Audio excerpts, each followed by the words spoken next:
কাপুরুষের মতো আমাকে ভোগ করতে লজ্জা হচ্ছে না তোমার? কাপুরুষ হলে তোমায় ভোগ করতে পারতাম না।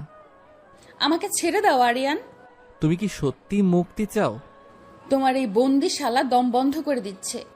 আমার দুহাতের বাঁধন কি খুব শক্ত? তুমি একটা পিশাচ, রক্ত পিপাসু। তবে কেন তোমার শরীর আমাকে ডাকছে? আমি তোমাকে ঘৃণা করি। এই মিথ্যা বলতে বলতে কি ক্লান্ত নও? আমাকে স্পর্শ করার সাহস দেখাবে না। তোমার শরীরের প্রতিটি ইঞ্চি আজ আমার হবে। আরিয়ান এক ঝটকায় মায়ার দুই কবজি মাথার ওপর দেয়ালের সাথে চেপে ধরল। মায়ার ভারী শ্বাস প্রশ্বাস আরিয়ানের মুখে আছড়ে পড়ছে। আরিয়ানের চোখের মণি বুনো নেশায় লাল হয়ে আছে। সে মায়ার খুব কাছে এগিয়ে এলো। তাদের শরীরের দূরত্ব এখন কেবল এক সুতোর ব্যবধান। আরিয়ান মায়ার গলার ওপর নিজের নাক ঘষল। মায়া তীব্র ঘৃণায় মুখ সরিয়ে নিতে চাইল, কিন্তু আরিয়ানের শক্ত হাতের কবজি থেকে নড়ার ক্ষমতা তার নেই। আরিয়ান মায়ার কানের লতিতে কামড় দিল। মায়ার শরীর এক অজানা শিহরণে ধনুকের মতো বেঁকে উঠল। উফ আরিয়ান! আরিয়ান মায়ার শার্টের ওপরের বোতামটা দাঁত দিয়ে ছিঁড়ে ফেলল। মায়ার সাদা চামড়ার ওপর আগুনের আলোর প্রতিফলন পড়ছে। আরিয়ানের হাতের তালু মায়ার কোমরের ওপর দিয়ে ধীরে ধীরে ওপরে উঠে এলো। মায়ার চোখ দুটো বুজে এলো। সে চাইছিল চিৎকার করতে, কিন্তু তার কণ্ঠস্বর রুদ্ধ হয়ে আসছে এক আদিম আবেশে। আরিয়ান মায়ার চিবুক ধরে তার ঠোঁটে এক পৈশাচিক কামড় দিল। রক্তের হালকা স্বাদ তাদের দুজনের জিভে ছড়িয়ে পড়ল। এই ব্যথা যেন তাদের দুজনের ভেতরকার সুপ্ত কামনার দাবানলকে আরও উস্কে দিল। আমি কি নিষ্ঠুর মায়া? মায়া কোনো উত্তর দিতে পারল না। সে তার দুই পা দিয়ে আরিয়ানের কোমর পেঁচিয়ে ধরল। তার নখগুলো আরিয়ানের শক্ত পিঠের চামড়া চিরে দিচ্ছে। আরিয়ান এক টানে তুলে নিয়ে বিশাল বিছানার ওপর আছড়ে ফেলল। বিছানার সাদা চাদর মুহূর্তেই কুঁচকে একাকার হয়ে গেল। আরিয়ান মায়ার উপর চড়ে বসল।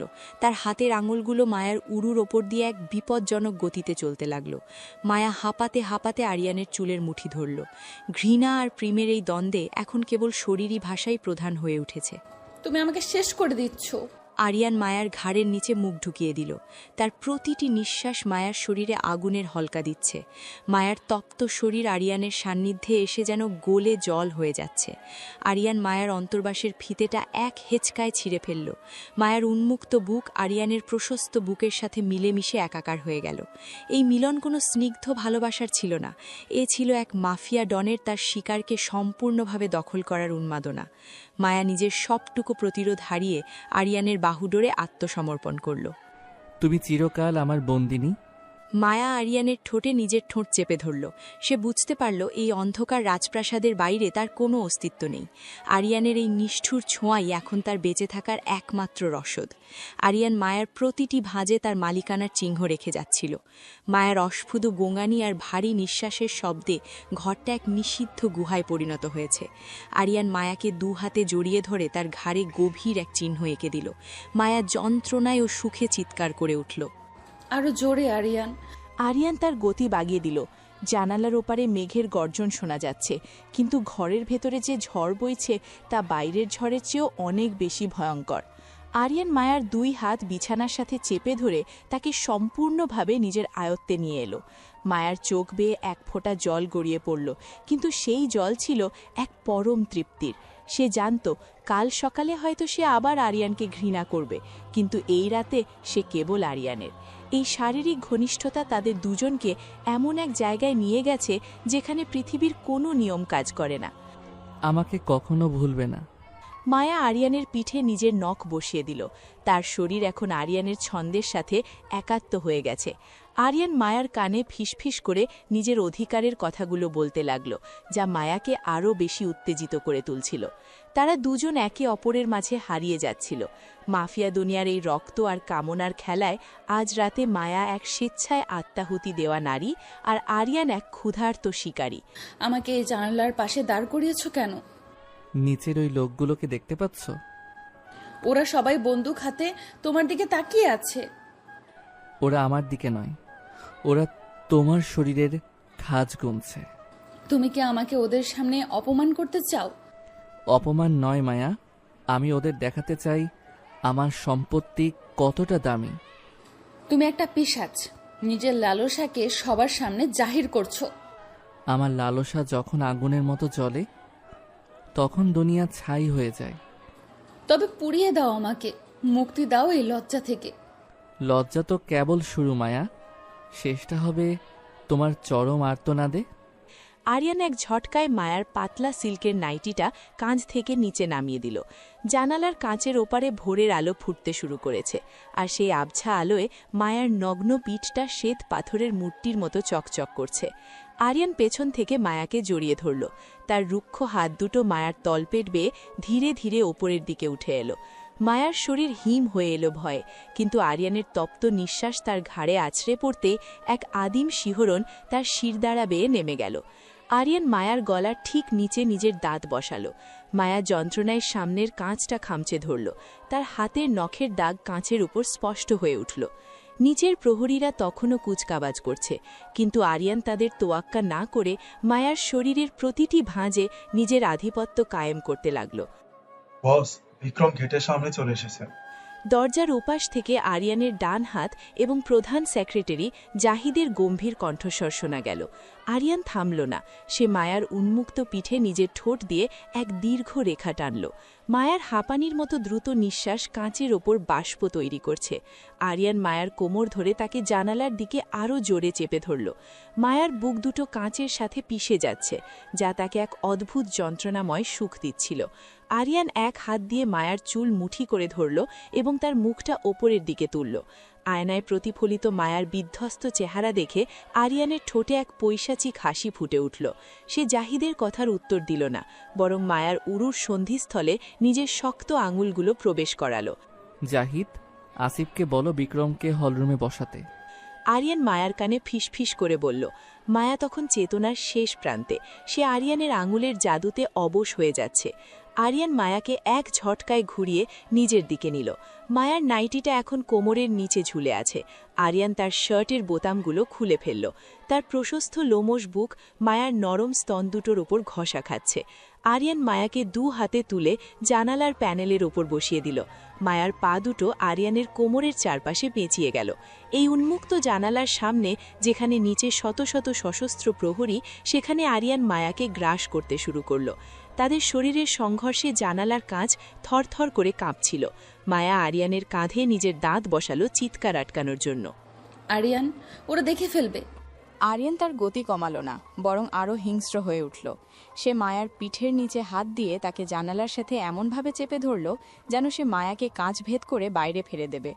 মায়ার প্রতিটি পেশি টানটান হয়ে আছে। আরিয়ানের ঘাম মায়ার বুকে ফোঁটায় ফোঁটায় পড়ছে। এই বুনো শারীরিক মিলন কোনো প্রেমের বহিঃপ্রকাশ ছিল না। এ ছিল এক মাফিয়া ডনের তার শত্রুর মেয়েকে বশ করার চূড়ান্ত পদ্ধতি। আরিয়ান যখন নিজের চরম শিখরে পৌঁছালো, মায়া তখন ক্লান্তিতে জ্ঞান হারানোর উপক্রম। আরিয়ান মায়াকে ওভাবেই জানালার ওপর বসিয়ে রেখে নিজের শার্টটা গায়ে চাপালো। তার চোখে এখন শীতল নিষ্ঠুরতা। নিচে চলো, তোমার বাবার পাঠানো জল্লাদের সাথে দেখা করবে। আরিয়ান মায়াকে একটা চাদরে জড়িয়ে নিজের সাথে টেনে হলরুমের দিকে নিয়ে চলল। হলরুমে সোফায় বসে আছে বিক্রম। বিক্রম শহরের অন্য এক প্রভাবশালী গ্যাংস্টার এবং আরিয়ানের ঘোরতর শত্রু। বিক্রমের চোখে লালসা এবং ঘৃণা একসাথে খেলা করছে। সে আরিয়ানকে দেখে এক কুটিল হাসি দিল, কিন্তু তার নজর গিয়ে ঠেকল আরিয়ানের পাশে দাঁড়ানো বিধ্বস্ত মায়ার ওপর।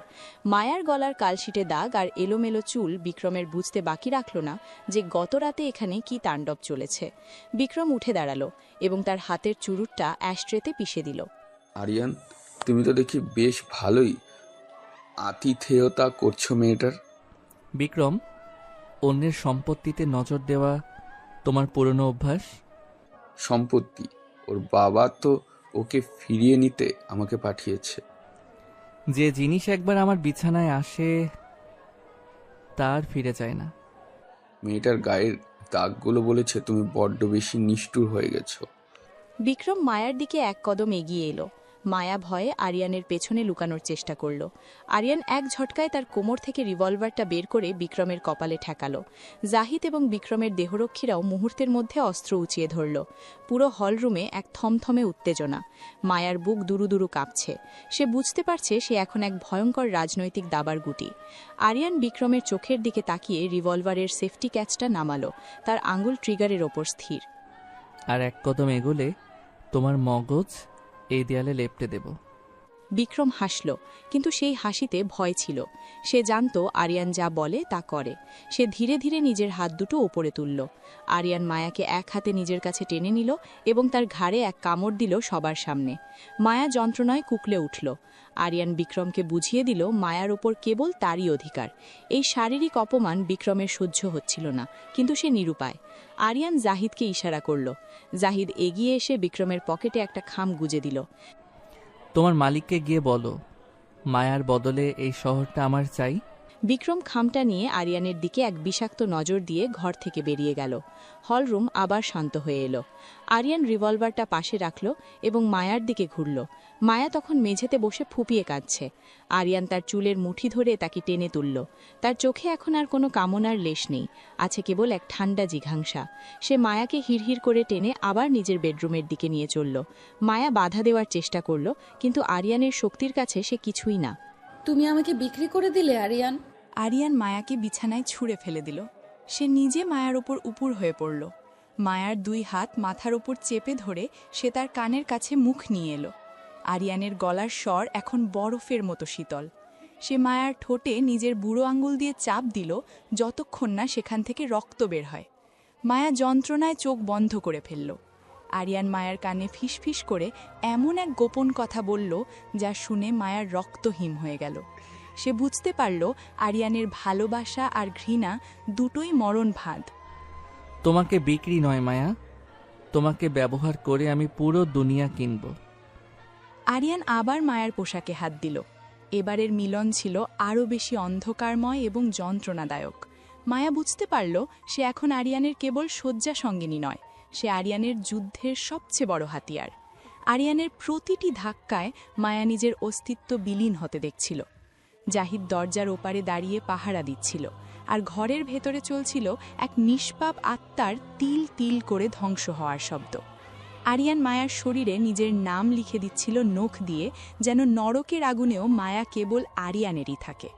আমি কি কোনো দিন এই চার দেয়ালের বাইরে আকাশ দেখতে পাবো? তোমার আকাশ তো আমার এই দুহাতের মাঝখানে মায়া। এটা আকাশ নয় আরিয়ান, এটা একদম বন্ধ করা নরক। নরকই যদি হয় তবে পড়তে তোমার এত ভালো লাগে কেন? তোমার ছোঁয়া আমাকে বিষিয়ে দিচ্ছে। আমি মুক্তি চাই। মুক্তি? আমার বিছানা থেকে মুক্তি পাওয়া মানে কবরের শান্তিতে যাওয়া। আমি মরতেও রাজি, শুধু তোমার এই পৈশাচিক অধিকার থেকে বাঁচতে চাই। মৃত্যু তো অনেক সহজ মায়া, আমি তোমাকে তিলে তিলে শেষ করতে চাই। একদিন দেখবে আমি ঠিক তোমার এই খাঁচা ভেঙে বেরিয়ে গেছি। ডানা মেলার আগেই আমি তোমার ডানা ছিঁড়ে ফেলবো, মনে রেখো। আরিয়ান মায়ার থুতনিটা সজোরে চেপে ধরল। মায়ার দুচোখ বেয়ে নোনা জল গড়িয়ে আরিয়ানের আঙুলে এসে পড়ল। আরিয়ান সেই জলটুকু নিজের জিভে নিয়ে এক পৈশাচিক তৃপ্তি অনুভব করল। সে মায়াকে এক ঝটকায় বিশাল বিছানার ওপর ফেলে দিল। মায়ার রেশমি নাইট গাউনটা কোমরের ওপরে উঠে গেল, যা আরিয়ানের ভেতরের সুপ্ত ক্ষুধার উদ্রেক করছিল। কিন্তু আজ আরিয়ানের চোখে অন্য এক খেলা। সে মায়ার ওপর ঝুঁকে পড়ল। তার ভারে মায়া প্রায় পিষ্ট হয়ে যাচ্ছে। আরিয়ান মায়ার গলার সেই কালশিটে বাঘগুলোর ওপর নিজের নখ বসিয়ে দিল। মায়া যন্ত্রণায় চিৎকার করতে চাইল, কিন্তু আরিয়ান তার মুখটা নিজের হাতের তালু দিয়ে চেপে ধরল। মায়ার গোঙানি ঘরের দেয়ালে প্রতিধ্বনিত হতে লাগল। আরিয়ান মায়ার কানের কাছে মুখ নিয়ে এলো। তার গরম নিঃশ্বাস মায়ার শরীরে এক নিষিদ্ধ কাঁপুনি ধরিয়ে দিল। বস, সদর দরজায় কড়া পাহারা বসানো হয়েছে। জাহিদের কণ্ঠস্বর দরজার ওপার থেকে ভেসে এলো। আরিয়ান থামল না। সে মায়ার বুকের ওপর নিজের কামড় বসিয়ে দিল। মায়ার শরীরটা ধনুকের মতো বেঁকে উঠল। আরিয়ান জানত মায়া পালানোর পরিকল্পনা করছে। জাহিদ তাকে আজই খবর দিয়েছিল যে মায়া গোপনে মালি বা কোনো প্রহরীর সাথে যোগাযোগ করার চেষ্টা করছে। আরিয়ান মায়ার দুই হাত বিছানার মাথার দিকের কাঠের সাথে নিজের টাই দিয়ে শক্ত করে বেঁধে ফেলল। এখন মায়ের সম্পূর্ণ অসহায়। আরিয়ান উঠে দাঁড়িয়ে নিজের বেল্টটা খুলতে শুরু করল। তার চোখে এক ভয়ঙ্কর জিঘাংসা। সে মায়ার নগ্ন উড়ুর ওপর নিজের হাত রাখল এবং ধীরে ধীরে ওপরের দিকে চাপ দিতে লাগল। মায়া আর্তনাদ করে উঠল, কিন্তু তার মুখ তখনও আরিয়ানের হাতের চাপে রুদ্ধ। তুমি ভেবেছিলে জাহিদ আমাকে কিছু বলবে না? আরিয়ান মায়ার মুখ থেকে হাত সরালো। মায়া হাঁপাতে হাঁপাতে বড় বড় শ্বাস নিতে লাগল। তার চেহারায় এক ভয়ঙ্কর আতঙ্ক। সে বুঝতে পেরেছে তার পরিকল্পনা ফাঁস হয়ে গেছে। আরিয়ান মায়ার ওপর আবার চড়ে বসল।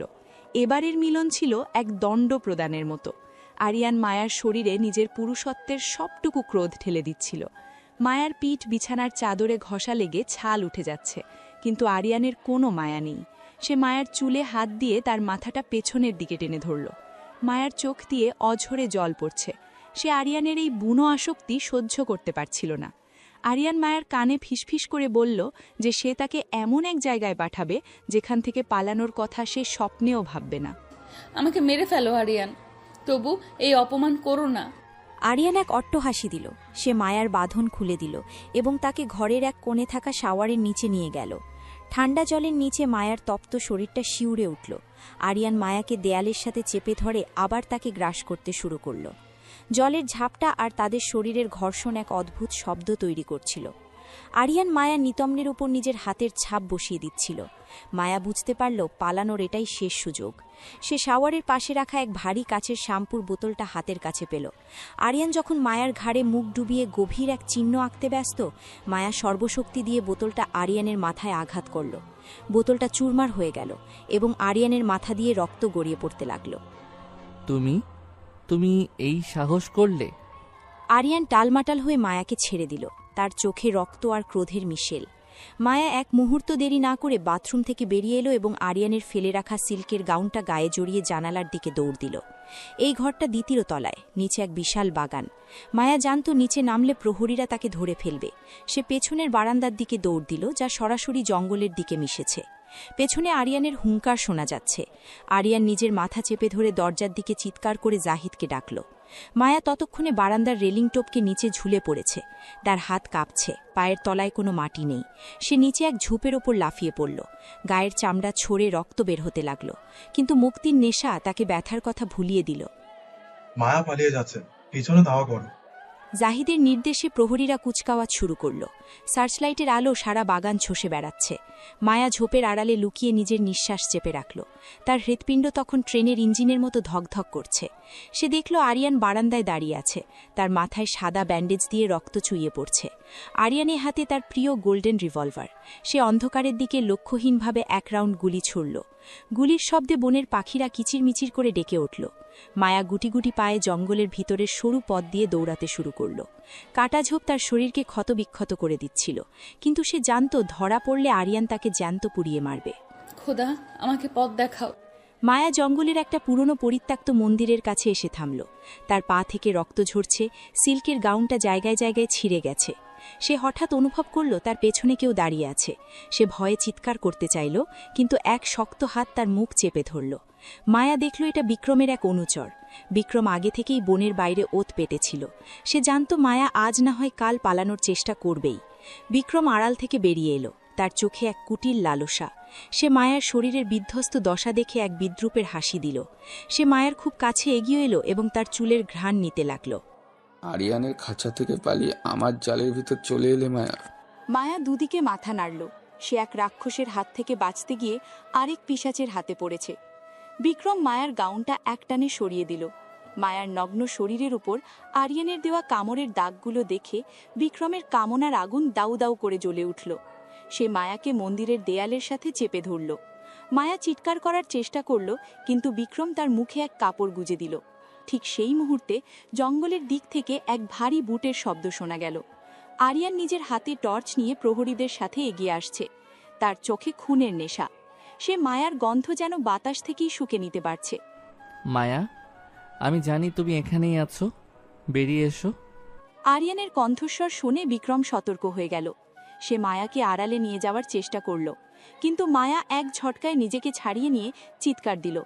সেই চিৎকার শুনে আরিয়ান ঝড়ের বেগে মন্দিরের চাতালে এসে দাঁড়াল। আরিয়ান এবং বিক্রম দুজন চিরশত্রু এখন মুখোমুখি। মাঝখানে দাঁড়িয়ে আছে এক বিধ্বস্ত, অর্ধনগ্ন এবং রক্তাক্ত মায়া। আরিয়ানের রিভলভার এবং বিক্রমের বুক লক্ষ্য করে তাক করা। বিক্রম মায়াকে নিজের ঢাল হিসেবে ব্যবহার করার জন্য তার গলায় ছুরি ধরল।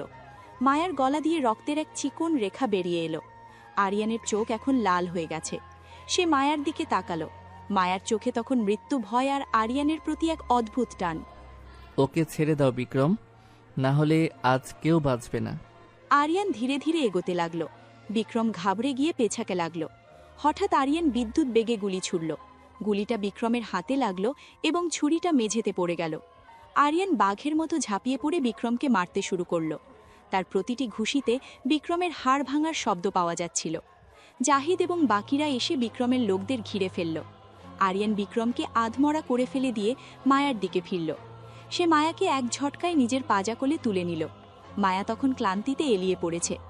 আরিয়ান মায়াকে নিয়ে নিজের গাড়ির দিকে হাঁটা দিল। মায়া জানত তার পালানোর চেষ্টা ব্যর্থ হয়েছে।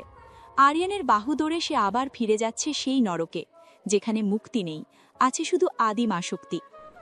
তুমি পালানোর চেষ্টা করেছিলে মায়া, এখন তার শাস্তি ভোগ করতে তৈরি হও। আরিয়ান গাড়ির পেছনের সিটে মায়াকে আছড়ে ফেলল। সে নিজেও মায়ার ওপর উপুর হয়ে পড়ল। গাড়ির জানালাগুলো সব বন্ধ। আরিয়ান মায়ার ঠোঁটে এক হিংস্র কামড় দিয়ে তাকে বুঝিয়ে দিল সে কার সম্পত্তি। মায়া নিজের চোখ বুজে ফেলল। সে বুঝতে পারল আরিয়ানের এই অন্ধকার জগৎ থেকে পালানোর একমাত্র পথ মৃত্যু। কিন্তু আরিয়ান তাকে মরতেও দেবে না। সে মায়াকে তিলে তিলে নিজের কামনার আগুনে পোড়াতে থাকবে। গাড়িটা যখন আবার সেই বিশাল প্রাসালের ফটক দিয়ে ঢুকছিল, মায়া জানত কাল সকালে তার শরীরে আরও নতুন কিছু কামড়ের দাগ যোগ হবে। তুমি ভেবেছিলে ওই শিয়ালের গর্তে লুকিয়ে আমার চোখ ফাঁকি দেবে? আমি অন্তত তোমার এই বিষাক্ত নিঃশ্বাস থেকে দূরে থাকতে চেয়েছিলাম। এখন দেখো তোমার সেই ভুলের মাসুল কে দিচ্ছে। তুমি কি আমাকে মেরে ফেলবে আরিয়ান? মৃত্যু তো একটা উপহার মায়া, আমি তোমাকে অনুতাপে পোড়াতে চাই। তোমার এই নিষ্ঠুরতা একদিন তোমাকে একা করে দেবে। আমি একা নই, আমার সাথে আছে তোমার এই শরীর আর আমার জিজ্ঞাসা। আমাকে আর কত অপমান করবে? যতক্ষণ না তোমার প্রতিটি রক্তবিন্দু আমার নামে চিৎকার করে উঠবে। আমি কোনোদিন তোমার হব না, মনে রেখো। আরিয়ান মায়াকে হিড়হিড় করে টেনে তার ব্যক্তিগত জাহাজের কেবিনে নিয়ে এলো। সমুদ্রের উত্তাল ঢেউগুলো জাহাজের গায়ে আছড়ে পড়ছে, ঠিক যেমন আরিয়ানিও ভেতরে আছড়ে পড়ছে ক্রোধের আগুন। কেবিনের দরজাটা সে সজোরে বন্ধ করে দিল। মায়া ছিটকে গিয়ে এক কোণে পড়ল। তার গাউনটা অনেক আগেই ছিঁড়ে গেছে। শরীরের বিভিন্ন জায়গায় জঙ্গল আর বিক্রমের মানুষের নখের আঁচড়। আরিয়ান তার ভেজা শার্টটা খুলে ছুঁড়ে ফেলে দিল। তার পেশিবহুল পিঠে মায়ার দেওয়া সেই কাঁচের আঘাতের রক্ত জমে কালো হয়ে আছে। আরিয়ান মায়ার দিকে এগিয়ে এলো। তার হাঁটা চলায় এক হিংস্র বাঘের ভঙ্গি। সে মায়ার চুল মুঠো করে ধরে তাকে মেঝে থেকে তুলে আয়নার সামনে দাঁড় করালো। মায়া ব্যথায় চিৎকার করে উঠল, কিন্তু আরিয়ানের তাতে কোনো ভ্রুক্ষেপ নেই। সে মায়ার ঘাগের সেই পুরনো কামড়ের দাগটার ওপর নিজের আঙুল দিয়ে জোরে চাপ দিল। বস, আমরা মাঝ সমুদ্রে পৌঁছে গেছি, কোনো প্রহরীর আসার সম্ভাবনা নেই। জাহিদের কণ্ঠস্বর ইন্টারকমে শোনা গেল। আরিয়ান উত্তর দিল না। সে মায়ার কানে ফিসফিস করে বলল যে আজ রাতে সমুদ্রের গর্জনের চেয়েও মায়ার আর্তনাদ বেশি জোরালো হবে। আরিয়ান মায়াকে বিছানার ওপর আছড়ে ফেলল। এবার সে মায়ার হাত দুটো বিছানার সাথে নয়, বরং জাহাজের সিলিং থেকে ঝোলানো দুটো শেকলের সাথে তালাবদ্ধ করে দিল। মায়া এখন সম্পূর্ণভাবে আরিয়ানের দয়ার ওপর নির্ভর। আরিয়ান একটি পাতলা চাবুক হাতে নিল। সে মায়ার উরুর ওপর চাবুক দিয়ে হালকা করে এক টান দিল। মায়ার শরীর শিউরে উঠল। আরিয়ান চাবুকটা পাশে রেখে মায়ার ওপর উপুর হয়ে পড়ল। তার হাতের তালু মায়ার বুকের ওপর দিয়ে এমনভাবে নামতে লাগল যেন সে মায়ার হৃৎপিণ্ডটা ছিঁড়ে বের করে নেবে। আরিয়ান মায়ার ঠোঁটে নিজের দাঁত বসিয়ে দিল।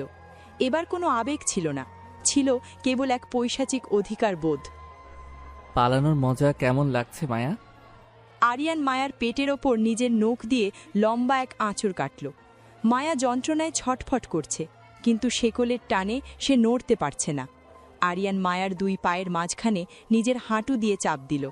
মায়ার শরীর অবশ হয়ে আসছে। আরিয়ানের প্রতিটি স্পর্শ এখন এক একটি ক্ষত তৈরি করছে। আরিয়ান মায়ার কানের কাছে মুখ নিয়ে এসে ফিসফিস করে বলল যে বিক্রমের সাথে মায়ার পালানোর চেষ্টা তাকে কতটা অপমানিত করেছে।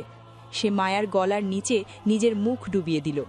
মায়ার তপ্ত নিঃশ্বাস জাহাজের এই বদ্ধ কেবিনে এক গুমোট আবহাওয়া তৈরি করেছে।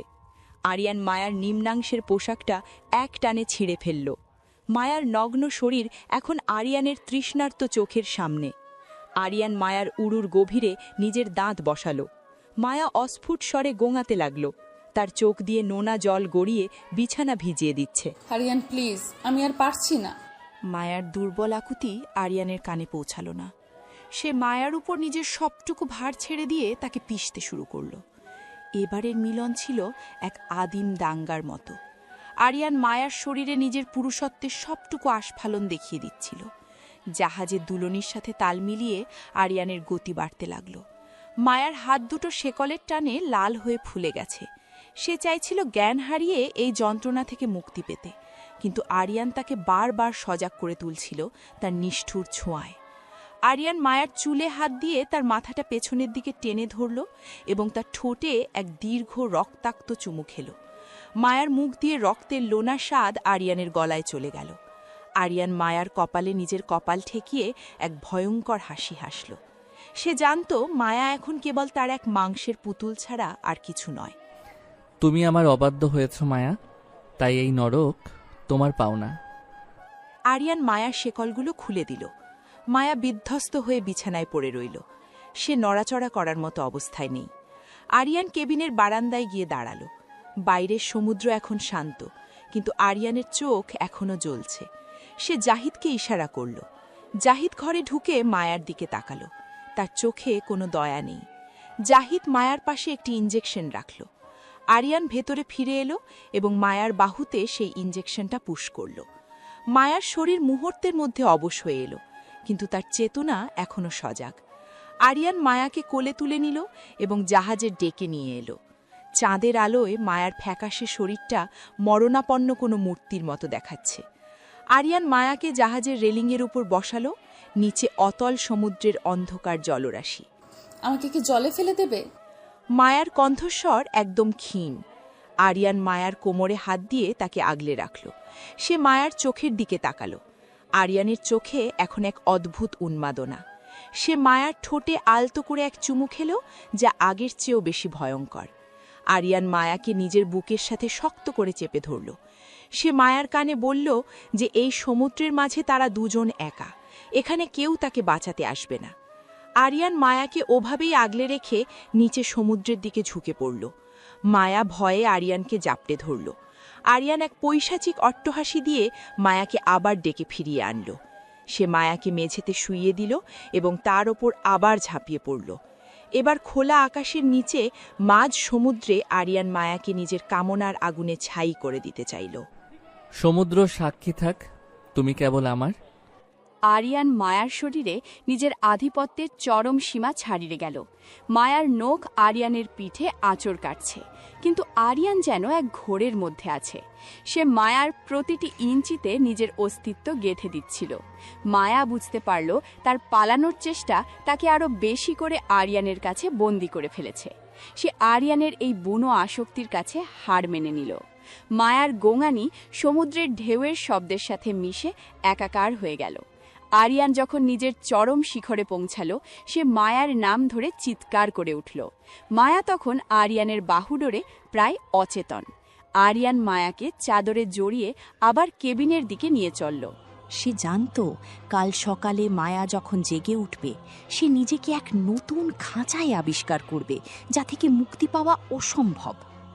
তুমি আমাকে মুক্তি দেবে না আরিয়ান? আরিয়ান মায়াকে বিছানায় শুইয়ে দিয়ে তার কপালে এক দীর্ঘ স্পর্শ দিল। সে মায়ার চুলে আঙুল চালাতে লাগল। তার চোখে এখন এক অদ্ভুত প্রশান্তি, যা কোনো খুনি তার শিকারকে কবজা করার পর অনুভব করে। আরিয়ান কেবিনের আলো নিভিয়ে দিল। সমুদ্রের নীল আলোয় মায়ার বিধ্বস্ত শরীরটা আরিয়ানের চোখে এক অপার্থিব সৌন্দর্যের মতো ধরা দিল। আরিয়ান মায়ার পাশে শুয়ে পড়ল এবং তাকে নিজের বুকের মাঝে শক্ত করে টেনে নিল। মায়া ঘুমের ঘোরেও ভয়ে কেঁপে উঠছে, কিন্তু আরিয়ানের বাহুডোর তাকে ছাড়ছে না। সে জানত কালকের সূর্যোদয় তাদের দুজনের জীবনে এক নতুন যুদ্ধের সূচনা করবে, কিন্তু আজ রাতের জন্য মায়া কেবল তার এক নিষিদ্ধ আসক্তি, যাকে সে কোনো কিছুর বিনিময়ে হারাতে রাজি নয়। ঘুম ভেঙেছে মায়া? তোমার এই বিষাক্ত নিঃশ্বাস থেকে কি কোনোদিন মুক্তি পাবো না? মুক্তি শব্দটা ভুলে যাও। এখন থেকে এই 3 মহিলাই তোমার ছায়া। ওরা কারা আরিয়ান? কেন ওরা আমাকে এভাবে দেখছে? ওরা জোহরা, আমিনা আর রেশমা। তোমার শরীর আর মনের যত্ন নেওয়াই ওদের কাজ। যত্ন নাকি তোমার দেওয়া ক্ষতগুলো লুকানোর চেষ্টা? ক্ষতগুলো আমার স্বাক্ষরিত মায়া, ওগুলো মোছার সাহস কারো নেই। তুমি কি আমাকে ওদের সামনেও নগ্ন করতে চাও? লজ্জা পেলে চলবে কেন? ওরা তো কেবল আমার হুকুম তামিল করে। তুমি একটা নরপিশাচ আরিয়ান, তোমার ধ্বংস অনিবার্য। আরিয়ান এক অট্টহাসি দিয়ে কেবিন থেকে বেরিয়ে গেল। মায়া বিছানায় বিধ্বস্ত হয়ে পড়ে রইল। তার হাত পায়ে এখনও শেকলের দাগ লাল হয়ে ফুলে আছে। ঠিক সেই সময় ঘরের কোণে দাঁড়িয়ে থাকা 3 মহিলা মায়ার দিকে এগিয়ে এলো। জোহরা সবচেয়ে বয়স্কা, তার চোখে এক পাথুরে শীতলতা। আমিনা কনিষ্ঠা, তার চাহনিতে এক অদ্ভুত ভয়। আর রেশমা, যার ঠোঁটে এক বাঁকা হাসি, যেন সে মায়ার এই অসহায়ত্ব উপভোগ করছে। জোহরা এক হাতে রূপোর গামলায় হালকা গরম জল আর অন্য হাতে সুগন্ধি তেল নিয়ে এলো। তারা মায়ার শরীরের চাদরটা একটানে সরিয়ে দিল। মায়া লজ্জায় কুকড়ে গিয়ে নিজের হাত দিয়ে শরীর ঢাকার চেষ্টা করল, কিন্তু রেশমা তার হাত দুটো শক্ত করে চেপে ধরল। নড়াচড়া করবেন না বিবি, মালিকের হুকুমে আপনাকে বিকেলের আগে তৈরি করতে হবে। আমিনা ধীর হাতে মায়ার উরুর সেই গভীর কামড়ের দাগগুলোতে মলম লাগাতে শুরু করল। মায়া যন্ত্রণায় উফ করে উঠল। রেশমা মায়ার কানের কাছে মুখ নিয়ে এলো। তার নখগুলো মায়ার নরম চামড়ায় একটু চাপ দিল। রেশমার এই স্পর্শে কোনো মমতা নেই, আছে আরিয়ানের প্রতি এক অন্ধ আনুগত্য। সে মায়ার চুলের মুঠি ধরে তার মাথাটা পেছনের দিকে টেনে ধরল, যাতে জোহরা মায়ার গলায় জমে থাকা কালশিটে দাগগুলো পরিষ্কার করতে পারে। মায়ার 2 চোখ বেয়ে নোনা জল গড়িয়ে পড়ল। সে বুঝতে পারল এই 3 মহিলা আসলে আরিয়ানের চোখ আর কান। তারা মায়ার প্রতিটি নিঃশ্বাসের খবর আরিয়ানকে পৌঁছে দেবে। তারা মায়াকে স্নান করিয়ে এক স্বচ্ছ পাতলা পোশাক পরিয়ে দিল, যা মায়ার শরীরের প্রতিটি ভাঁজকে আরও স্পষ্ট করে তুলছে। তৈরি হয়েছে ও। আরিয়ান আবার কেবিনে ঢুকল, তার হাতে এক গ্লাস কড়া পানীয়। সে মায়ার দিকে তাকালো। মায়ার পরনে এখন বেগুনি রঙের এক রেশমি গাউন, যার বুকটা অনেকখানি খোলা। আরিয়ান 3 মহিলাকে বেরিয়ে যাওয়ার ইশারা করল।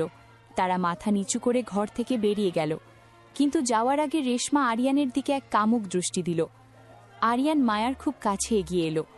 সে মায়ার সুগন্ধি চুলের ঘ্রাণ নিল এবং তার ঘাড়ে নিজের ঠোঁট ছোঁয়ালো। মায়া কাঠের মূর্তির মতো স্থির হয়ে রইল। আরিয়ান মায়ার কোমরের ফিতেটা আলতো করে টেনে আলগা করে দিল। মায়ার শরীরটা আবার আরিয়ানের সামনে উন্মুক্ত হতে শুরু করল। আরিয়ান মায়াকে বিছানার কোণায় বসিয়ে তার পায়ের নুপুরটা ঠিক করে দিল। ওরা কারা আরিয়ান? ওদের চোখে কেন এত ঘৃণা? ওরা এই জাহাজের পুরনো খেলোয়াড় মায়া। জোহরা অনেককে মরতে দেখেছে। আর রেশমা হয়তো তোমার জায়গা নিতে চাই। তবে আমাকে ছেড়ে দাও, রেশমাকেই তোমার বিছানায় নাও। রেশমা কেবল তৃষ্ণা মেটায়, কিন্তু তুমি তো আমার নেশা। নেশা যখন কাটে তখন মানুষ তাকে ঘৃণা করে। আমার নেশা কোনো দিন কাটে না মায়া, বরং তা রক্তের মতো শরীরে মিশে যায়। আরিয়ান মায়াকে এক ঝটকায় নিজের কোলের উপর টেনে নিল। মায়ার বুক আরিয়ানের প্রশস্ত বুকের সাথে পিষে যাচ্ছে। আরিয়ান মায়ার ঠোঁটে নিজের অধিকার কায়েম করল। এবারের চুমু ছিল দীর্ঘ এবং যন্ত্রণাদায়ক। মায়া অনুভব করল আরিয়ানের হাত তার উরুল ওপর দিয়ে বিপজ্জনকভাবে ওপরের দিকে উঠছে। আরিয়ান মায়ার অন্তর্বাসটা এক হ্যাচকায় ছিঁড়ে ফেলল। মায়ার অস্ফুট আর্তনাদ আরিয়ানের গলার ভেতরই চাপা পড়ে গেল। আরিয়ান মায়াকে বিছানায় শুইয়ে দিয়ে তার ওপর ঝাঁপিয়ে পড়ল। জাহাজের দুলুনির সাথে তাদের শরীরের ছন্দ মিলেমিশে একাকার হয়ে যাচ্ছিল। আরিয়ান মায়ার পেটের ওপর নিজের মুখ ডুবিয়ে দিল। মায়ার শরীর ধনুকের মতো বেঁকে যাচ্ছিল এক আদিম উন্মাদনায়। ঘৃণা আর আসক্তির এই খেলায় মায়া আবার নিজেকে হারিয়ে ফেলল। বস, আপনার বাবার ফোন এসেছে, জরুরি খবর।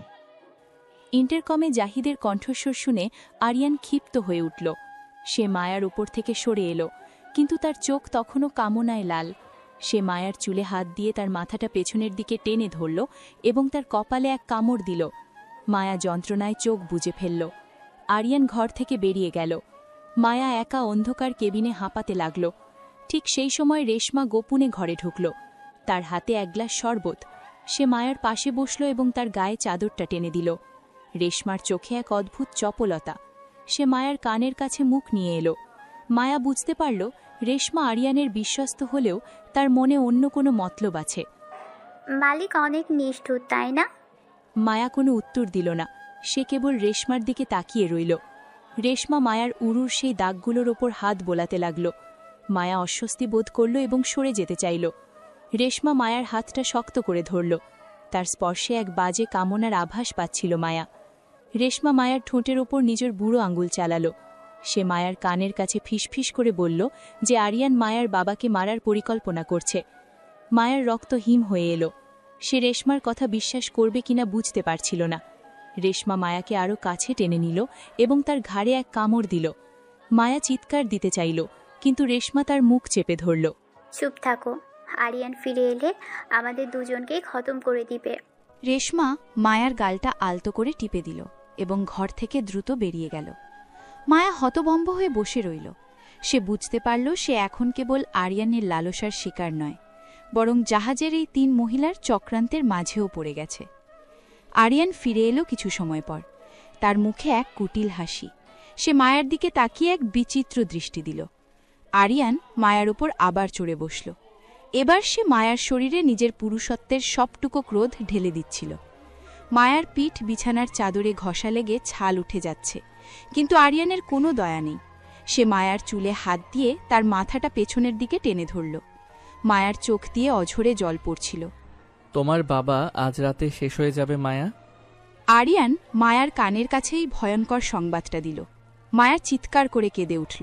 সে আরিয়ানকে ধাক্কা দিয়ে সরিয়ে দিতে চাইল, কিন্তু আরিয়ানের শক্তির কাছে সে খড়কুটোর মতো। আরিয়ান মায়ার 2 হাত বিছানার মাথার সাথে নিজের টাই দিয়ে শক্ত করে বেঁধে ফেলল। সে মায়ার ওপর নিজের আধিপত্যের চরম সীমা ছাড়িয়ে গেল। মায়ার নগ্ন শরীর এখন আরিয়ানের তৃষ্ণার্ত চোখের সামনে এক ভোগ্য বস্তু ছাড়া আর কিছু নয়। আরিয়ান মায়ার উরুর গভীরে নিজের দাঁত বসাল। মায়া অস্ফুট স্বরে গোঙাতে লাগল। আরিয়ান যখন নিজের চরম শিখরে পৌঁছাল, সে মায়ার নাম ধরে চিৎকার করে উঠল। মায়া তখন আরিয়ানের বাহুডোরে প্রায় অচেতন। জাহিদ দরজার ওপারে দাঁড়িয়ে পাহারা দিচ্ছিল, আর ঘরের ভেতর চলছিল এক নিষ্পাপ আত্মার তিল তিল করে ধ্বংস হওয়ার শব্দ। সারা রাত ঘুমাওনি কেন? তোমার এই বিশাল প্রাসাদের নীরবতা আমাকে গিলতে আসে। আগে তো এই ঘরকে নরক বলতে, আজ কি ভয় পাচ্ছ?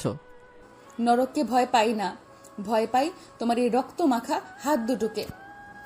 এই হাত দুটো কিন্তু কাল সারা রাত তোমার কপালে জলপট্টি দিয়েছে। কেন করলে এমন? তুমি তো কেবল দখল করতে জানতে। জানি না মায়া, হয়তো তোমার কান্নার শব্দ আমার কানে বিষের মতো লাগে। তুমি কি তবে পাল্টে যাচ্ছ আরিয়ান? বাঘ তার ডোরাকাটা দাগ বদলায় না, কিন্তু সে শিকারকে আগলে রাখতে শেখে। আগলে রাখা নাকি বন্দি করা? আরিয়ান জানালার ভারী পর্দাগুলো সরিয়ে দিল। ভোরের কাঁচা রোদ এসে মায়ার ফ্যাকাশে মুখে পড়ল। মায়া খাটের উপর গুটিসুটি মেরে বসে আছে। তার গায়ে এখন আরিয়ানের একটি ঢিলেঢালা সাদা শর্ট। গত কয়েকদিনের সেই পাশবিক টালমাটাল পরিস্থিতির পর আজ ঘরটা অদ্ভুত শান্ত। আরিয়ান মায়ার খুব কাছে এগিয়ে এলো। সে মায়ার সামনে হাঁটু গেড়ে বসল। মায়া ভেবেছিল আরিয়ান হয়তো আবার তার উপর ঝাঁপিয়ে পড়বে, কিন্তু আরিয়ান কেবল মায়ার ঠান্ডা হাত দুটো নিজের হাতের তালুতে নিল। আরিয়ানের হাতের রুক্ষতা আজ মায়ার কাছে যন্ত্রণাদায়ক মনে হল না, বরং সেখানে এক ধরনের ভরসা ছিল। আরিয়ান মায়ার হাতের সেই শেকলের দাগগুলোতে আলতো করে নিজের ঠোঁট ছোঁয়াল। মায়ার 2 চোখ ভিজে এলো, তবে এবার তা ভয়ে নয়, এক অব্যক্ত আবেগে। মালিক, বিবির জন্য শুভর ফল নিয়ে এসেছি। জোহরা ঘরে ঢুকল। তার আগের সেই পাথুরে চাহনি আজ অনেকখানি নমনীয়। আরিয়ান জোহরার হাত থেকে ট্রেটা নিয়ে নিজে মায়ার সামনে রাখল। জোহরা অবাক হয়ে আরিয়ানের দিকে তাকাল, কারণ এই নিষ্ঠুর ডনকে সে কোনোদিন কারো সেবা করতে দেখেনি। আরিয়ান জোহরাকে বেরিয়ে যাওয়ার ইশারা করল। সে চামচ দিয়ে স্যুপ তুলে মায়ার ঠোঁটের কাছে ধরল। মায়া প্রথমে দ্বিধা করলেও আরিয়ানের চোখের সেই গভীর আকুলতা দেখে না করতে পারল না। আরিয়ান পরম মমতায় মায়াকে খাইয়ে দিতে লাগল। ঘরের কোণে রাখা অর্কিড ফুলগুলো থেকে এক মিষ্টি সুবাস ছড়াচ্ছে। আরিয়ান মায়ার ঠোঁটের কোণায় লেগে থাকা স্যুপটুকু নিজের আঙুল দিয়ে মুছে দিল। এই সাধারণ স্পর্শে কোনো লালসা ছিল না, ছিল এক নির্মল ভালোবাসা। তোমার বাবাকে সত্যিই আমার বাবাকে মেরে ফেলেছে? মায়ার প্রশ্নে আরিয়ান কিছুক্ষণ স্তব্ধ হয়ে রইল। সে মায়ার চোখের দিকে তাকাল। সেখানে এক বুক ভরা হাহাকার। আরিয়ান মায়ার চুলে হাত বুলিয়ে দিল। তার আঙুলগুলো মায়ার রেশমি চুলের জটে হারিয়ে যাচ্ছিল। আরিয়ান মায়ার কপালে নিজের মাথা ঠেকাল। তাদের দুজনের দীর্ঘশ্বাস এখন একে অপরের গায়ে আছড়ে পড়ছে। আরিয়ান বুঝতে পারল মায়াকে কেবল শরীর দিয়ে জয় করা যায় না, তার মনের গভীরে পৌঁছতে হলে নিজের ভেতরের জানোয়ারটাকে দমন করতে হবে। সে মায়ার কানে ফিসফিস করে সত্যটা বলতে শুরু করল। তোমার বাবা বেঁচে আছেন মায়া, আমি তাকে সেফ হাউসে পাঠিয়েছি। মায়া চমকে উঠল। সে বিশ্বাস করতে পারছিল না আরিয়ান তার পরন শত্রুকে বাঁচিয়ে রেখেছে। মায়া আরিয়ানের বুক আঁকড়ে ধরল। তার ডুকরে ওঠা কান্না আরিয়ানের শার্ট ভিজিয়ে দিচ্ছে। আরিয়ান মায়াকে নিজের 2 হাতে আগলে ধরল। মায়া অনুভব করল আরিয়ানের হৃৎপিণ্ড এখন তার জন্য স্পন্দিত হচ্ছে। আরিয়ান মায়াকে বিছানায় শুইয়ে দিয়ে তার পাশে শুয়ে পড়ল। সে মায়ার মাথায় হাত বুলিয়ে দিতে দিতে তাকে শান্ত করল। আরিয়ান মায়ার ঘাড়ে বা উরুতে আর কোনো নতুন কামড়ের দাগ বসাল না, বরং সে মায়ার চোখের পাতায় এক আলতো চুমু খেল। মায়া আরিয়ানের প্রশস্ত বুকের মাঝে নিজেকে সঁপে দিল। এই প্রথম সে আরিয়ানের বাহুডোরে নিজেকে সুরক্ষিত বোধ করল। বস, বিক্রমের দলবল আমাদের বর্ডারের দিকে এগোচ্ছে। ইন্টারকমে জাহিদের সতর্কবার্তা শোনা গেল। আরিয়ান উঠে দাঁড়ালো, কিন্তু মায়া তার হাতটা শক্ত করে ধরল। মায়ার চোখে এখন এক অদ্ভুত আরতি। সে আরিয়ানকে হারাতে চায় না। আরিয়ান মায়ার হাতের ওপর নিজের হাত রাখল। সে মায়ার চিবুক তুলে ধরে তার ঠোঁটে এক দীর্ঘ কিন্তু স্নিগ্ধ চুম্বন করল। এই চুমুতে কোনো জবরদস্তি ছিল না, ছিল এক চিরস্থায়ী মিলনের অঙ্গীকার। আরিয়ান মায়ার কানে বলল যে সে খুব শীঘ্রই ফিরে আসবে। আরিয়ান ঘর থেকে বেরিয়ে যাওয়ার সময় জোহরাকে কড়া নির্দেশ দিল মায়ার পাশে থাকতে। মায়া জানালার পাশে গিয়ে দাঁড়ালো। সে দেখল আরিয়ান তার জিপ নিয়ে ধুলো উড়িয়ে বেরিয়ে যাচ্ছে। মায়ার মনে হলো তার হৃদয়ের এক টুকরো অংশ আরিয়ানের সাথে চলে গেল। মালিক তো দেখছি আপনার নেশায় পাগল হয়ে গেছেন। রেশমা কখন ঘরে ঢুকেছে মায়া টের পায়নি। রেশমার কণ্ঠে এখন আর হিংসা নেই, আছে এক বুক ভরা বিস্ময়। সে মায়ার পাশে এসে দাঁড়ালো। রেশমা দেখল মায়ার চোখে আরিয়ানের জন্য এক গভীর প্রতীক্ষা। রেশমা মায়ার কাঁধে হাত রাখল। সে বুঝতে পেরেছে আরিয়ান আর মায়ার এই নিষিদ্ধ প্রেম এখন এক পবিত্র বন্ধনের দিকে এগোচ্ছে।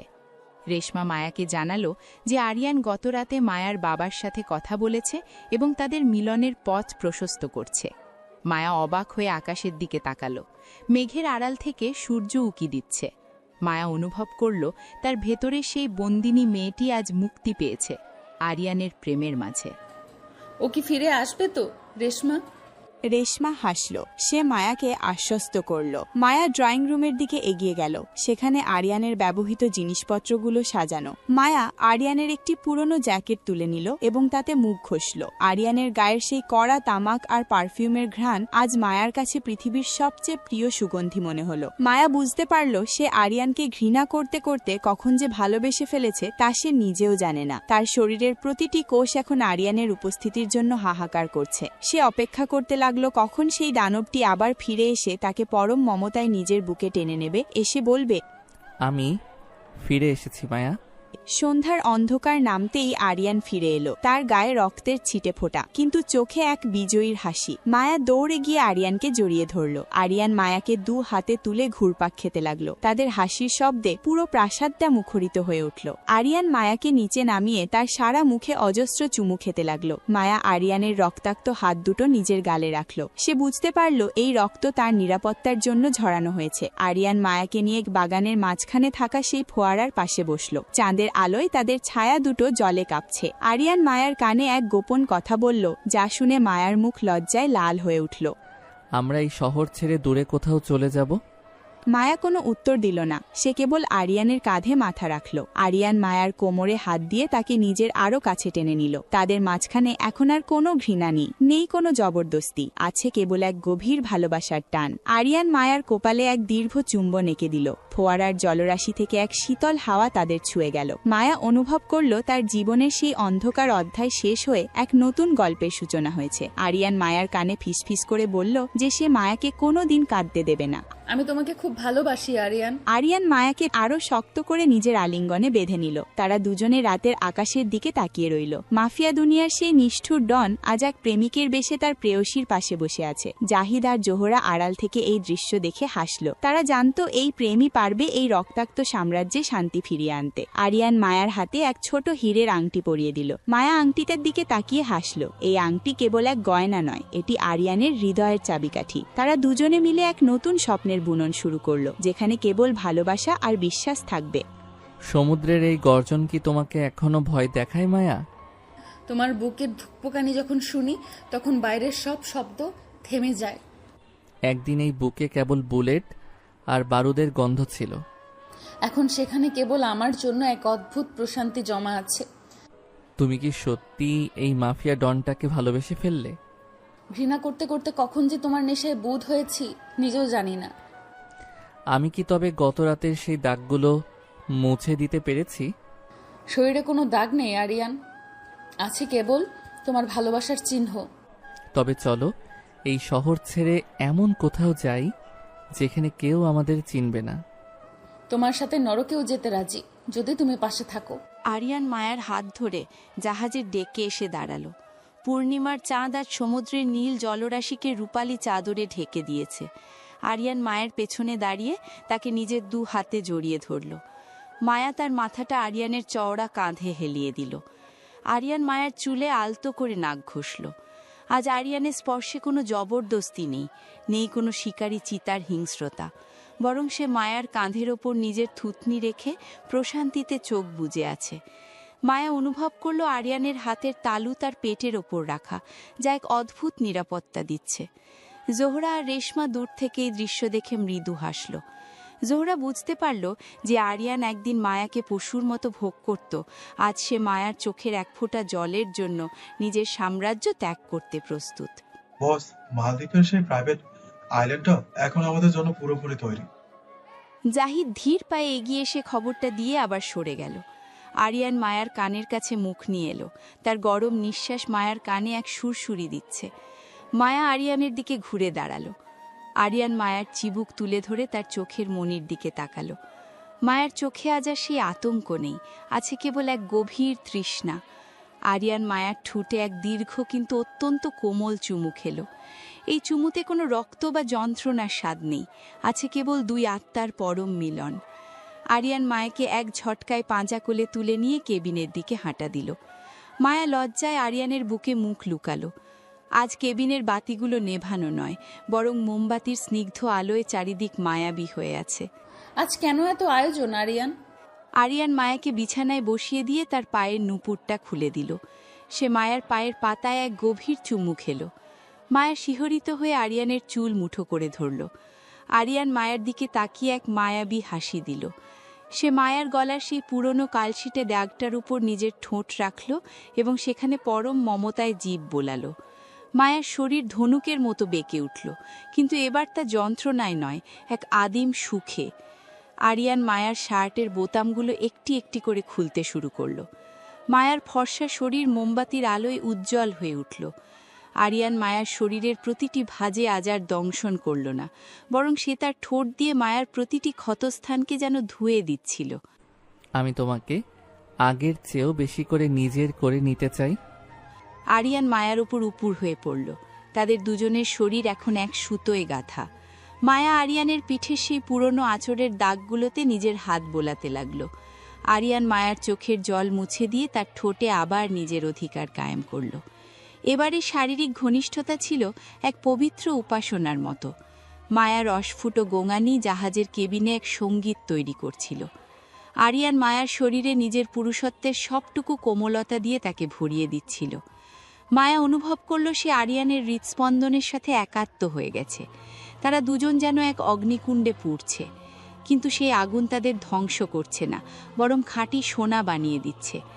আরিয়ান মায়ার কানে ফিসফিস করে নিজের জীবনের সব গোপন কথা বলতে শুরু করলো, যা সে আজ পর্যন্ত কাউকে বলেনি। জোহরা আপা, বিক্রমের লোকরা কিন্তু এখনো পিছু ছাড়েনি। জোহরা আপা, বিক্রমের লোকরা কিন্তু এখনো পিছু ছাড়েনি। রেশমা চিন্তিত মুখে জোহরার কাছে গিয়ে দাঁড়ালো। জোহরা সমুদ্রের দিকে তাকিয়ে দীর্ঘশ্বাস ফেলল। সে জানে আরিয়ান আর মায়ার এই সুখের পথে এখনো অনেক কাটা বিছানো আছে।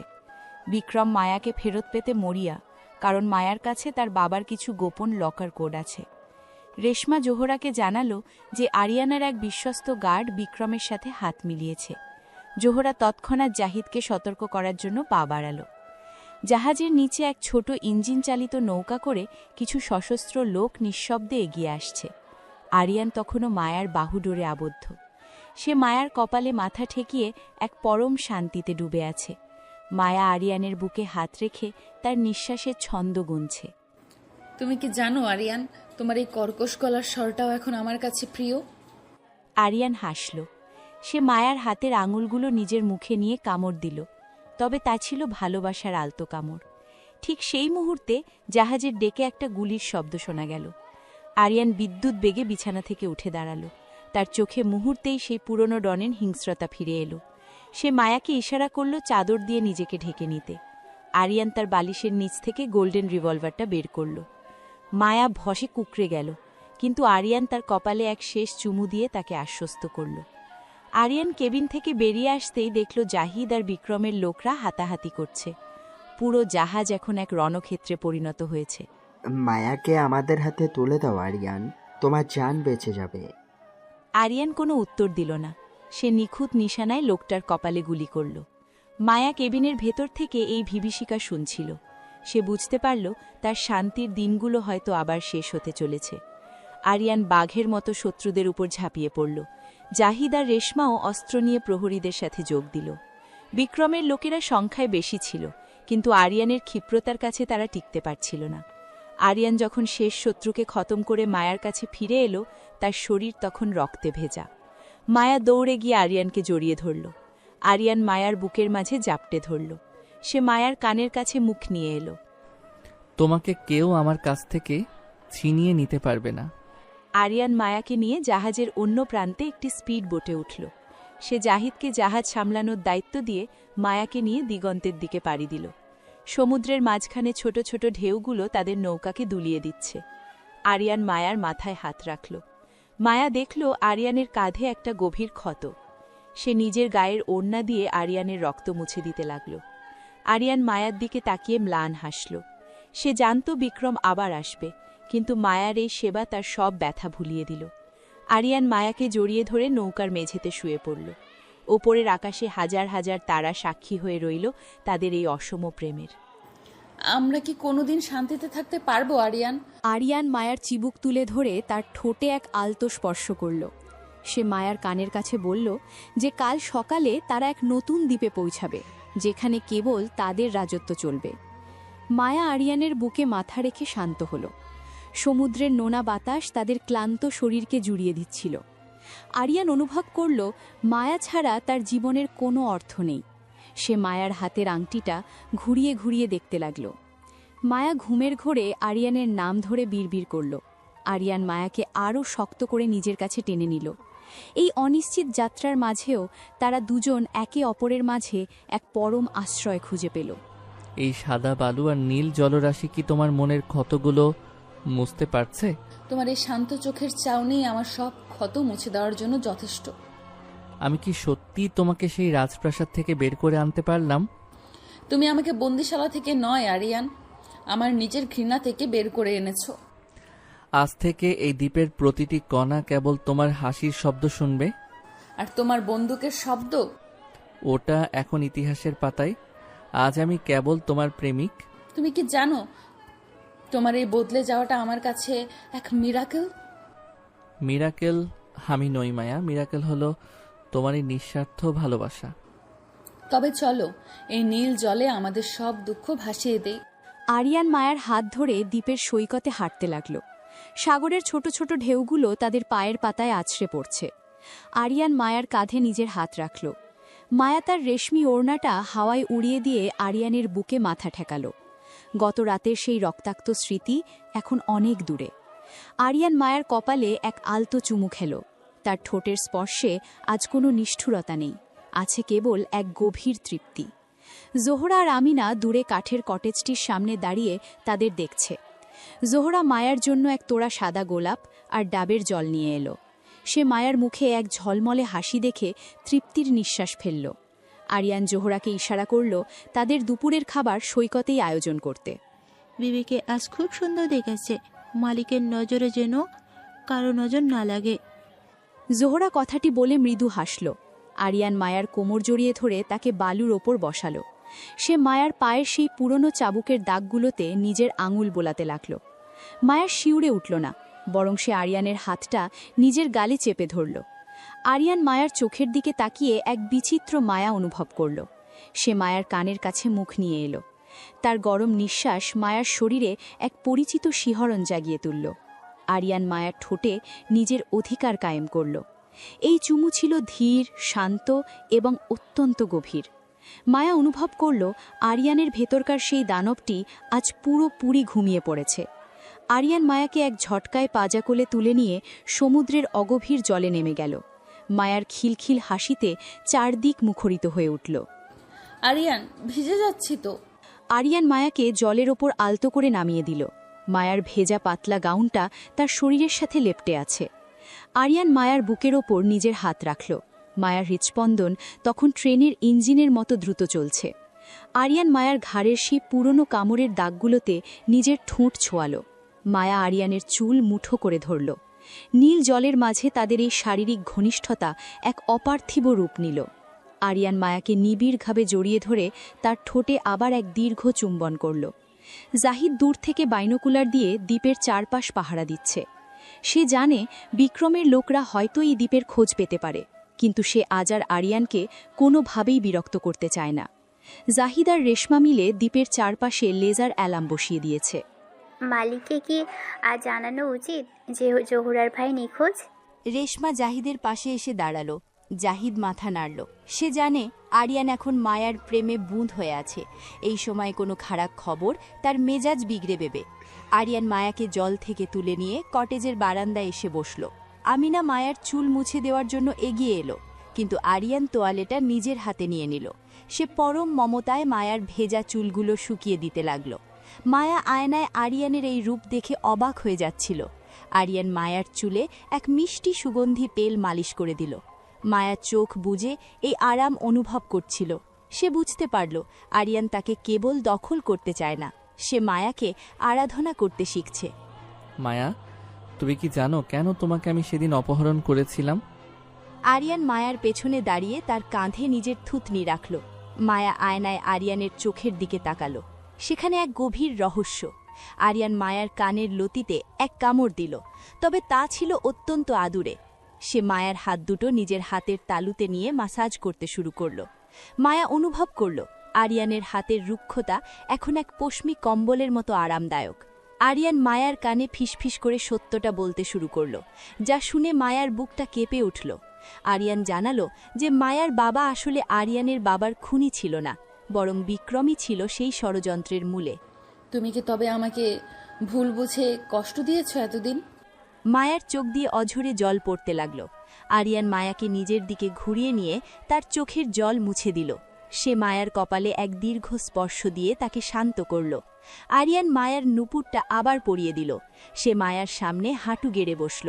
আরিয়ান মায়ার উরুর ওপর নিজের হাত রেখে তাকে বোঝাতে চাইল যে অতীতের সব যন্ত্রণার জন্য সে অনুতপ্ত। মায়া আরিয়ানকে জড়িয়ে ধরল। তাদের দুজনের নিঃশ্বাস এখন একে অপরের গায়ের গন্ধে মিশে যাচ্ছে। আরিয়ান মায়াকে বিছানায় শুইয়ে দিয়ে তার ওপর উপুর হয়ে পড়ল। আজ তাদের মিলন ছিল এক পবিত্র উৎসবের মতো। আরিয়ান মায়ার শরীরের প্রতিটি ভাঁজে নিজের ভালোবাসার স্বাক্ষর রেখে যাচ্ছিল।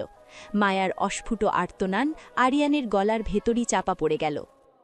বস, বিক্রমের এক বিশ্বস্ত লোক ধরা পড়েছে। সে সে মায়ার বাবার সেফ হাউসের খোঁজ জানে। জাহিদের এই খবরটি ইন্টারকমে শোনা মাত্র আরিয়ানের চোখে মুহূর্তেই সেই পুরনো ডনের হিংস্রতা ফিরে এলো। সে মায়ার উপর থেকে সরে এলো, কিন্তু মায়া তার হাতটা শক্ত করে ধরল। মায়ার চোখে আজ আর সেই আতঙ্ক নেই, আছে কেবল আরিয়ানের জন্য এক গভীর আরতি। আরিয়ান মায়ার কপালে এক শেষ চুমু দিয়ে ঘর থেকে বেরিয়ে গেল। সে জাহিদের সাথে বেসমেন্টে গেল, যেখানে লোকটিকে বেঁধে রাখা হয়েছে। আরিয়ান লোকটির কলার ধরে তাকে এক সপাটে চড় মারল। লোকটির মুখ দিয়ে রক্ত গড়িয়ে পড়ল। আরিয়ান তার রিভলভার বের করে লোকটির কানে ঠেকাল। মারা বারান্দায় দাঁড়িয়ে সমুদ্রের দিকে তাকিয়ে ভাবছিল, এই রক্তের খেলা কি কোনোদিন শেষ হবে না? আল্লাহ, আরিয়ানকে আর খুনি বানিও না। মায়া মন্থর পায়ে নিচে নেমে এলো। সে আরিয়ানের সামনে গিয়ে দাঁড়ালো। আরিয়ান অবাক হয়ে মায়ার দিকে তাকালো। মায়ার চোখের সেই করুণ চাহনি আরিয়ানের হাতটাকে স্তব্ধ করে দিল। আরিয়ান রিভলভারটা নামিয়ে নিল। সে মায়াকে নিজের বুকে টেনে নিল।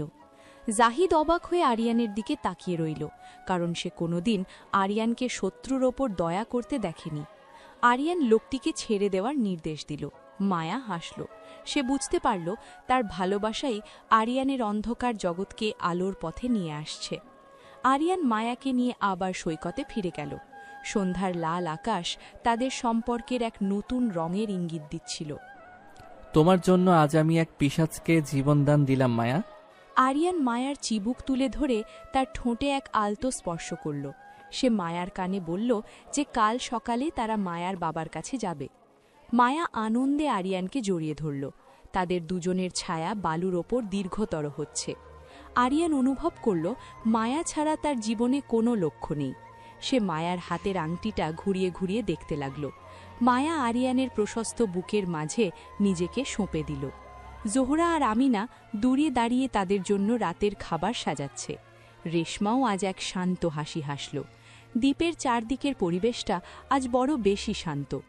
আরিয়ান মায়ার কাঁধে হাত দিয়ে তাকে কটেজের দিকে নিয়ে চলল। আজ তোমার চোখের ওই জলটুকু কি আমার জন্য মায়া? তোমার এই বদলে যাওয়াটা যদি একটা স্বপ্ন হয় তবে আর আমি কোনোদিন জাগতে চাই না। স্বপ্ন নয় মায়া, তোমার ভালোবাসাই এই দানবটাকে মানুষ বানিয়েছে। তুমি কি সত্যিই আজ সব অস্ত্র ফেলে দেবে? তোমার হাতের ছোঁয়ার কাছে এই লোহার হাতিয়ারগুলো আজ বড় তুচ্ছ। তবে চলো বাবার কাছে গিয়ে নতুন করে জীবন শুরু করি। জীবনের শেষ রক্তবিন্দু দিয়ে হলেও তোমাকে আর তোমার বাবাকে আগলে রাখব। তুমি কি জানো আমি তোমাকে কতটা ভালোবাসি? ভালোবাসার মাপ হয় না মায়া, ওটা কেবল অনুভব করা যায়। তবে আজ রাতে কেবল অনুভবের জয় হোক। আরিয়ান মায়ার হাত ধরে সেই সেফ হাউসের দিকে এগোতে লাগল যেখানে মায়ার বাবা আত্মগোপন করে আছেন। ভোরের কুয়াশা মাখা পথটা আজ বড় বেশি মায়াবী মনে হচ্ছে। আরিয়ান মায়ার কাঁধে নিজের হাত রাখল। মায়া তার মাথাটা আরিয়ানের চওড়া কাঁধে হেলিয়ে দিল। গত রাতের সেই ভয়ঙ্কর মুহূর্তগুলো এখন কেবল এক দুঃস্বপ্ন। আরিয়ান মায়ার কপালে এক দীর্ঘ চুম্বন এঁকে দিল। জাহিদ আর রেশমা পেছনে সশস্ত্র অবস্থায় পাহারা দিচ্ছে, কিন্তু তাদের চোখেও আজ এক অদ্ভুত স্বস্তি। জোহরা মায়ার জন্য এক তোড়া রজনীগন্ধা হাতে নিয়ে গাড়ির পেছনের সিটে বসে আছে। আরিয়ান মায়ার খুব কাছে এগিয়ে এলো। সে মায়ার গলার সেই পুরনো কালশিটে দাগটার উপর নিজের আঙুল বোলাতে লাগল। মায়া শিউরে উঠল না, বরং সে আরিয়ানের হাতটা নিজের গালে চেপে ধরল। বস, বিক্রমের শেষ লোকটা ধরা পড়েছে। শহর এখন আমাদের দখলে। জাহিদের এই খবরটি আরিয়ানের কাছে আজ আর কোনো বিজয়ের আনন্দ বয়ে আনল না। আরিয়ান কেবল মায়ার দিকে তাকিয়ে এক ম্লান হাসি দিল। সে জাহিদকে নির্দেশ দিল সব অস্ত্র গুদামে জমা রাখতে এবং রক্তক্ষয় বন্ধ করতে। মায়া অবাক হয়ে আরিয়ানের দিকে তাকাল।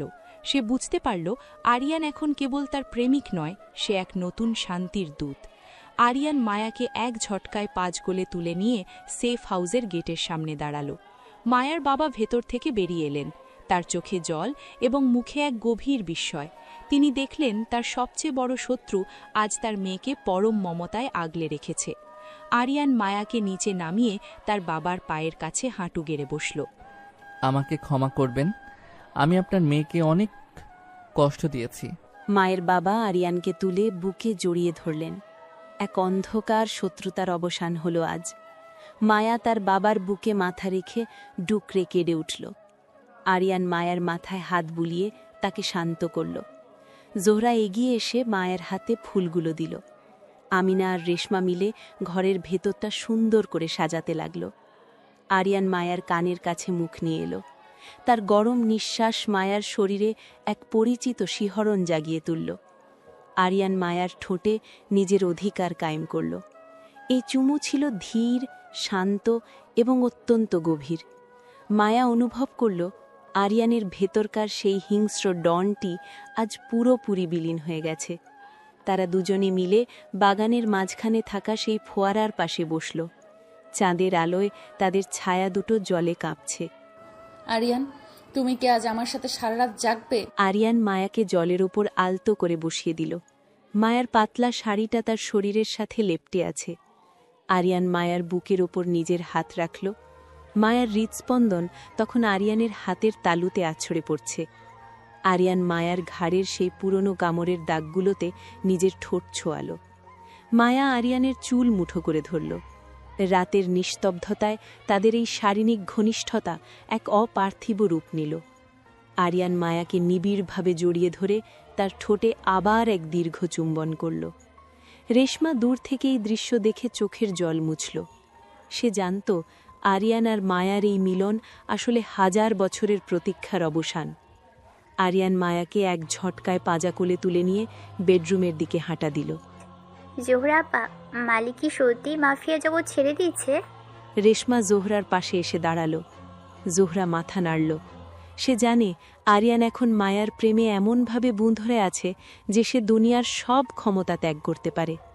আরিয়ান মায়াকে বিছানায় শুইয়ে দিয়ে তার উপর উপুর হয়ে পড়ল। আজ তাদের মিলন ছিল কোনো জবরদস্তি ছাড়াই এক শুদ্ধ আত্মসমর্পণ। আরিয়ান মায়ার শরীরের প্রতিটি ভাঁজে আজ আর দংশন করল না, বরং সে তার ঠোঁট দিয়ে মায়ার প্রতিটি ক্ষতস্থানকে যেন ধুয়ে দিচ্ছিল। মায়ার অস্ফুট গোঙানি ঘরের বাতাসে এক মাতাল করা আবহাওয়া তৈরি করল। আরিয়ান মায়ার কানে ফিসফিস করে নিজের জীবনের সব না বলা কষ্টের কথা বলতে শুরু করল। মায়া আরিয়ানের পিঠের সেই পুরনো আঁচড়ের দাগগুলোতে নিজের হাত বোলাতে লাগল। সে বুঝতে পারল আরিয়ান তাকে কতটা ভালোবাসে। মায়া, তুমি আমার অন্ধকার জগতের একমাত্র আলো। আরিয়ান মায়ার চোখের দিকে তাকিয়ে এক বিচিত্র তৃপ্তি অনুভব করল। সে মায়ার কপালে এক দীর্ঘ স্পর্শ দিয়ে তাকে শান্ত করল। আরিয়ান মায়ার পায়ের নুপুরটা আবার পরিয়ে দিল। সে মায়ার সামনে হাঁটু গেড়ে বসল। আরিয়ান মায়ার উড়ুর ওপর নিজের হাত রেখে তাকে বোঝাতে চাইল যে সে আজ থেকে কেবল মায়ারই দাস। মায়া আরিয়ানকে জড়িয়ে ধরল। তাদের দুজনের নিঃশ্বাস এখন একে অপরের গায়ের গন্ধে মিশে যাচ্ছে। আরিয়ান মায়াকে বিছানায় শুইয়ে দিয়ে তার উপর উপুর হয়ে পড়ল। এবারের শারীরিক ঘনিষ্ঠতা ছিল এক পবিত্র উপাসনার মতো। মায়ার শরীরে আরিয়ানের স্পর্শগুলো আগুনের মতো জ্বলছিল ঠিকই, কিন্তু সেই আগুন আজ আর কাউকে পোড়াচ্ছিল না, বরং শান্তি দিচ্ছিল। জাহিদ দরজার উপারে দাঁড়িয়ে পাহারা দিচ্ছিল, আর ঘরের ভেতর চলছিল এক নতুন প্রাণের স্পন্দন। বস, সব গুছিয়ে ফেলেছি। আমরা কাল সকালে ইউরোপের উদ্দেশ্যে রওনা দিচ্ছি। জাহিদের এই খবরটি শোনার পর আরিয়ান মায়ার দিকে তাকিয়ে এক গভীর নিঃশ্বাস নিল। সে মায়ের হাতটা শক্ত করে ধরল। মায়ার চোখে আজ আর সেই আতঙ্ক নেই, আছে কেবল আরিয়ানের জন্য এক গভীর আরতি। আরিয়ান মায়ার কপালে এক শেষ চুমু দিয়ে নিজের ল্যাপটপটা বন্ধ করল। সে মায়াকে নিয়ে জানালার পাশে গিয়ে দাঁড়ালো। বাইরের আকাশ এখন রক্তবর্ণ ধারণ করেছে, কিন্তু এই রক্ত ক্ষয়ের নয়, বরং নতুন সূর্যের আগমনের। আরিয়ান মায়াকে নিজের বুকের মাঝে জাপকে ধরল। সে মায়ার কানের কাছে মুখ নিয়ে এলো। তার কণ্ঠস্বর এখন বরফের মতো শীতল নয়, বরং বসন্তের বাতাসের মতো মোলায়েম। তুমি কি সত্যিই সব ছেড়ে যাবে আরিয়ান?